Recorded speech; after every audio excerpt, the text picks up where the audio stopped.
The Valentine's Day Curse. Every year, Sarah spent Valentine's Day alone. Ever since her breakup with her high school sweetheart, Mark, she found it hard to embrace the holiday of love. The memories of their once perfect relationship haunted her, especially around Valentine's Day. That day, in particular, had always been special.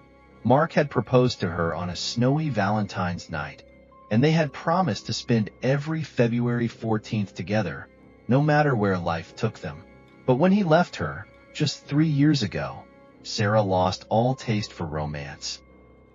This year, she had planned to stay in, as she had for the past 2 years. She ordered takeout from her favorite Chinese restaurant and sat down to watch a romantic comedy on TV, though she couldn't have felt further from the love stories unfolding on screen. As the evening wore on, she couldn't shake the feeling that something wasn't right. The air in the apartment felt dense, oppressive. The hum of the refrigerator was louder than usual, and the quiet of the night seemed unnervingly still. Then came the knock at the door. She had no visitors planned for the evening. Her heart skipped a beat. Had she forgotten something? She got up to answer the door, wondering if it was perhaps a delivery. When she opened it, however, no one was there. Confused, Sarah stepped outside and scanned the hallway. Empty. Yet on her doorstep lay a bouquet of roses, pristine and fresh, their deep red petals standing out against the blackness of the night. She bent down to pick them up, wondering who could have left them. The card attached was simple, written in elegant handwriting. "I've always loved you." Her stomach tightened, and she immediately felt a chill run down her spine. She had never received flowers from anyone since her breakup with Mark, and the message was unsettling. She wasn't sure why, but it felt like a message from someone who knew her. The handwriting was familiar, but her mind raced to place it. Who could it be? She closed the door and examined the flowers carefully. There was something strange about them, something that sent a wave of unease through her. The roses weren't just fresh, they looked perfect. Too perfect. No wilting, no imperfections. Sarah placed the bouquet on the kitchen counter and took a step back. She thought about calling the police, but what could she say?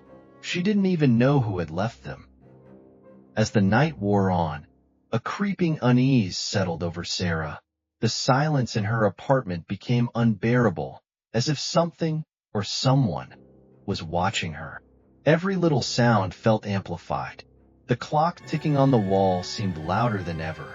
Then the whispers started, soft, barely audible at first. She shook her head, trying to dismiss them as the result of her tired mind. But the whispers grew, crawling under her skin, like a cold wind brushing against her eardrums. Suddenly, the lights flickered. The room seemed to grow colder. Goosebumps rose on her arms as the temperature dropped sharply. She wrapped herself in a blanket, but the chill didn't subside. The whispers were growing louder now. They were coming from the kitchen. She stood up, her body trembling with anxiety, and crept toward the counter where the roses sat. The card was gone. Confused and frightened, she searched the room. She opened drawers, checked under the furniture. Nothing. The card was simply gone. The roses, however, remained, and something about them had changed. The deep red petals had darkened, almost black, and the fragrance that had once been pleasant now smelled like rotting meat. A sudden knock on her window made her jump. She turned around quickly, her heart racing. It was Mark. Her eyes widened in shock. He was standing outside in the pouring rain, looking at her with those familiar, intense eyes. But something was off. His face was pale, almost lifeless, and his smile. Something about it wasn't right. Her pulse quickened as she moved toward the window. "Mark, what are you doing out there? Why are you here?" He smiled wider, his eyes never leaving hers. "I've always loved you, Sarah. You know that." Sarah's heart sank, and she backed away from the window. This wasn't possible. He couldn't be here. He'd left her. He was gone. The memories of their breakup flooded her mind, but before she could process any of it, she felt an overwhelming sense of dread. The whispers were now surrounding her, louder, more distinct. Her body froze as they seemed to echo around her. The voice was hers. She recognized the tone immediately. It was the same voice she had heard the last time she had spoken to Mark, months before their breakup, but it was coming from someone else. She reached for her phone, but it slipped from her trembling hands, clattering to the floor. When she bent to pick it up, the phone screen flickered.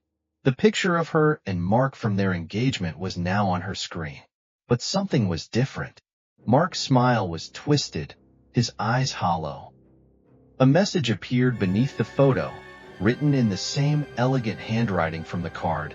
"You can't escape me." Her breath caught in her throat. The lights went out completely. In the darkness, she heard something move, something shuffling, something breathing. It was so close. Her heart pounded as she scrambled toward the door, but it wouldn't open. She tried the window next, but it was sealed shut. Panic flooded her senses. Something was here. Something was in the room with her. "Mark," she called out shakily, but her voice barely escaped her lips. There was no reply, only the cold silence and the whispers that now sounded like voices. Many voices, all speaking in unison. "You belong to me now. Forever." The temperature dropped even further, and the room seemed to close in on her. The walls pressed against her. The whispers grew louder until they were deafening. Her vision blurred as she tried to back away, but something grabbed her wrist. Something cold. Something dead. When she looked up, standing before her was Mark, but it wasn't him. His body was gaunt, his face twisted in a grotesque smile that stretched impossibly wide. His eyes were black, empty holes that seemed to swallow her soul. "You should have listened," he whispered, his voice coming from the shadows that surrounded her. "The curse was always meant for you." With a sudden, forceful yank, he pulled her toward him. The roses she had placed on the counter began to sway as if caught in a non-existent wind. The shadows grew, consuming the room in an impenetrable blackness. The last thing Sarah saw before everything went dark was the reflection of herself in the window, standing behind Mark, grinning in the same twisted way. The curse had claimed her, and she was never seen again. The next day, the bouquet of roses, now completely wilted and decayed, was found on the doorstep of Sarah's apartment. But there was no trace of her, no sign of her ever existing. Only the faint smell of roses lingered in the air, and in the dark corners of her home, the whispering voices continued to echo.